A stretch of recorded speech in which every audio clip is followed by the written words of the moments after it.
Fuentes, and I am the project manager. Hi, I'm Mary Lynn Smith, and I'm the launch director. I'm Shubio Ubeco, and I'm the budget manager.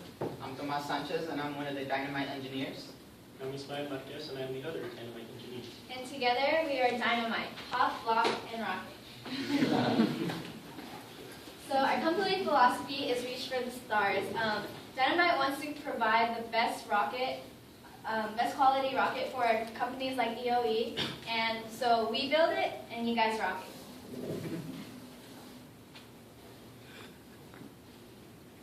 One of the first things that we want to talk about directly is, because that's the most important part of it, is our budget was 1.5 million, and once we looked at the subcontractors and all the supplies that we might have needed, we came out with a predicted cost of $958,000. And then once we actually bought the supplies and measured our time for each of our utilities, we came out with an actual cost of $924,600, which was a lot less than our predicted cost. This just comes out to show you that how efficient we are and how resourceful we are with our supplies. That's one of the things that we hold up very, very true to our company. And the efficiency of our rocket came out at $8,924.71 per meter, which is one of the best rockets out there. So on this slide above is showing our final project design. This design was actually trial number 2. When we started off with trial number 1, that was more of a brainstorming session, and we started experimenting with different types of wing sets, different types of lengths for the body tubes, and also keeping in mind that we wanted to make an efficient rocket that wasn't going to be too expensive, so we wanted to make sure that space was well contributed in the project. And from the components that we discovered in trial 1, we actually decided what would be the most efficient, and we tried to put together everything in a very orderly manner, and we didn't leave much space in our rocket, and made it as small as possible, making it the lightest weight possible.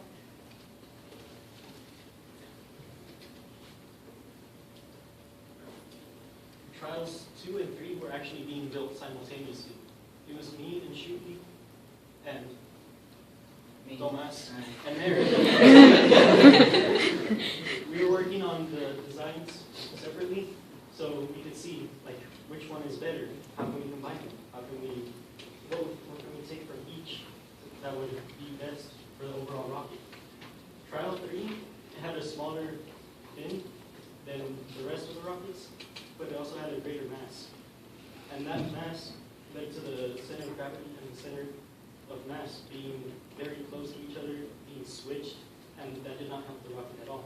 Yeah, in fact, that caused the entire rocket to be less stable, which made us unsure of whether or not it would withstand the wind conditions on the launch date, which is why we chose design 2 over design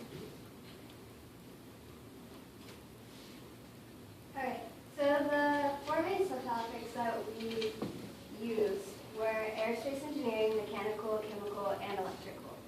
So aerospace engineering ties into this project very heavily. This is like probably one of the main topics. Obviously the others are very important as well. But aerospace gave us the idea of the center of gravity and center of pressure. That allowed us to find out where an ideal distance between the two so that it could fly stable. And it also helped with the overall mechanics of how the rocket was to work. Mechanical engineering overlapped a lot with aerospace engineering in the ways of the aerodynamics and the stability of our rocket. But what we decided was the mechanical aspect was the actual design process and actually putting together our rocket. And electrical engineering was another one that was really important because, well, electrical / computer science, because we need those engineers that are going to provide with us a very important and very useful software where we can model a rocket and taking into account wind conditions, wind involving rain, the percentage of change in that weather in the wind conditions, and we were able to simulate what the rocket would actually do. Chemical engineering was very important actually in our launch that's going to take place tomorrow, but especially with our engine and the fact that choosing an A83 engine instead of a bigger engine like we had to decide, first of all, the time delay to decide where our parachute is actually going to deploy. And we decided that at its highest peak is where it should deploy, and that was exactly 3 seconds. And so, as DynaMITE, we want you to not only remember our design or our cost, we want to remember our morals and values. So we want our rocket to be durable, young or new, noteworthy, aerodynamic, marketable, innovative, trustworthy, and efficient. And we believe our team brings all of this. And so now for a quick commercial break.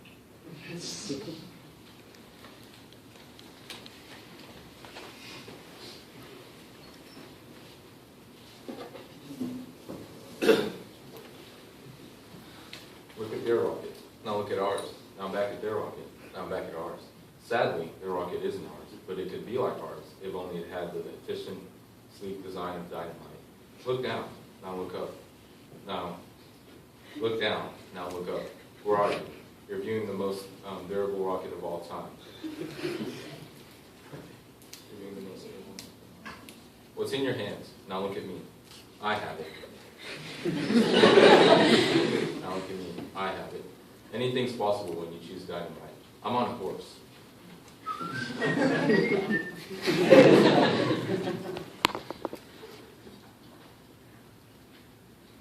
What type of rocket is most efficient? Lightweight or heavyweight? Lightweight! Why?